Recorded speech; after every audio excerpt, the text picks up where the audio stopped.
Yeah, Yeah. and that's one of the things that always amazed me about you is that you are taking care of so many different things all at once, so many different Yeah. responsibilities, and yet you still do everything really well. So let's talk about Thanks, Andrew. when did you come to Hawaii? I don't even know Um, this. yeah. So my ex-husband, who's from Waianae, Mhm. his family all lives in Waianae. I only had my mom that I was living with in Arizona. And her health was, she had an autoimmune disease, battled it for years. God rest in peace. My mom was an amazing woman. If it wasn't for her, I probably wouldn't have gone as far in school as I would have. She was definitely my motivator. Made sure that I valued the education. So that's where I get that from, definitely is from her. She told me that if you want to do something, just go do it. You know what I mean? You want to do something, just go do it. So from the minute I decided I wanted to be an athletic trainer in South Dakota, taking classes at ASU was so fun as an athletic trainer because in the athletic training program at Arizona State, they satellite you out to their community colleges. And I was already literally basically being a GA at a community college my first year in athletic training school. And that's not something that many of the new and upcoming generation is going to have that advantage. So my timing coming through programs, that especially the one at ASU, was great, which, tip of the iceberg and warning, ASU is not an accredited school for athletic training. They have an amazing athletic training program, which is ridiculous, but they're not accredited. So somebody report them, get them accredited. Still to this day, they're not accredited, which explains why I needed to come back and get a second bachelor's degree from the University of Hawaii. University of Hawaii also loves to just only accept University of Hawaii credits. And so what happened when I transferred my credits from ASU over to the University of Hawaii, they didn't accept my degree as a whole, and they only accepted partial credits for most of the courses that I took. I had to get my ASU professors to write letters to the dean at UH stating, oh, please allow the equivalency of this class to this class based on this grading, whatever their education term was. I don't even remember now, based on this grading scale. Was extremely difficult for me, extremely difficult.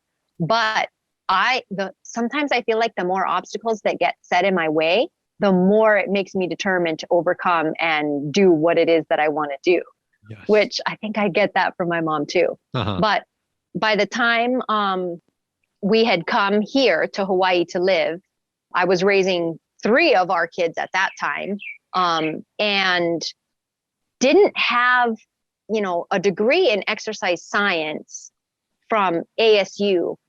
Didn't really get my foot in the door in an actual sports science world. I didn't have my personal training certificate. And as you know, that means I couldn't get hired at, a 24-hour fitness or a gym. Mhm. I didn't have an athletic training certification, so I couldn't work as an athletic trainer. It left a very, very small window of job opportunities. So I think for a while I was working at Long's Mhm. here in Waianae in the pharmacy. Mhm. Worked there for a while until somebody said, you have a bachelor's degree. Why don't you go to UH and get a master's degree? And I was like, oh, what's that going to do? Oh, well, if you have a master's degree, you can get into the entry level athletic training Mhm. program, graduate, you can be certified athletic trainer. Oh, you know who it was that told me that? Oh, I don't know how I could possibly forget this. And shout out, he's probably not going to see this, but Glenn Tokunaga, who was the athletic director at Ah. Waianae High School, talked to one of their coaches, who was my father-in-law at the time, and he said, "Yeah, he wants to hire you as an athletic trainer, but he said you don't have the certification." This was in 2000. Wait, when did we start school? 2011 was our first year. 7, 10, 9, 8. 2008. 2008. They didn't have an athletic trainer at Waianae High School. It was probably because Sharon left. I think it was when Sharon left, and then they didn't have an athletic trainer at Waianae High School. And so he told me, oh, you go get your certification and I'll get you a job at Waianae High School. He told me that. And I laughed. I'm like, yeah, right. What's the likelihood that I'm going to go back to school, get a master's degree, and then come back and there's just going to so happen to be a job open at Waianae High School? Like, seriously. Okay. But anyways, skipping too far ahead. But that's why I went back and battled with the admissions to get my credits. Because they didn't accept all of my credits, I had to repeat, get a second bachelor's degree, and start our master's program at the same time. So I was taking 22, 24, and 26 credits a semester. That's right. I do I was remember. Yeah. I was double dipping, had to have permission. So our program director made me get permission from the dean in order for me to be allowed to consecutively be in a bachelor's program and a master's program concurrently at the same time. You didn't even move to Hawaii knowing that we had a entry-level program.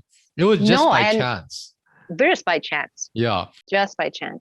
That's why these are the things that all these things this is what I'm talking about when I gave my big spiel.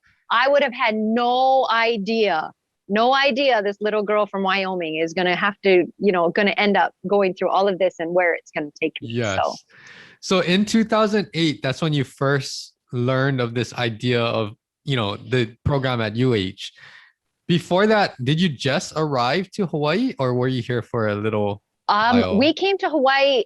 Isabel was, and this is me. I'm the kind of mom. My daughter was 2 weeks old. 2 weeks old, and we're on an airplane leaving Arizona to come to Hawaii because I was like, well, that's when the tickets are cheap. So we're getting a ticket. We're going. Uh-huh. So 2 weeks old, here I am with our oldest, who at the time was 4.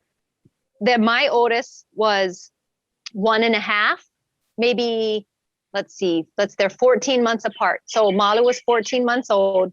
Izzy was 2 weeks old. All of us on an airplane headed to Hawaii to come and live in Hawaii. And that was only the second time I'd ever even been here. Only the second time I'd ever even been on an airplane. And you were moving to Hawaii. And I was moving to Hawaii. So, and white as white can be. I mean, literally rolling into Waianae like, hi guys. So Hi. What year was this? That was in 2007. 2007. Okay. So it was pretty early on. And then from 2008, that's where you had to retake some classes, I'm assuming. And then I vividly remember because 2010, they weren't accepting students. We were all kind of waiting around. I was waiting around. I didn't even know if I wanted to pursue athletic training. That 2010 is when I was still doing some of my undergrad for my KRS program. Got it. Yep. And then after that, we all applied and we got in 2011.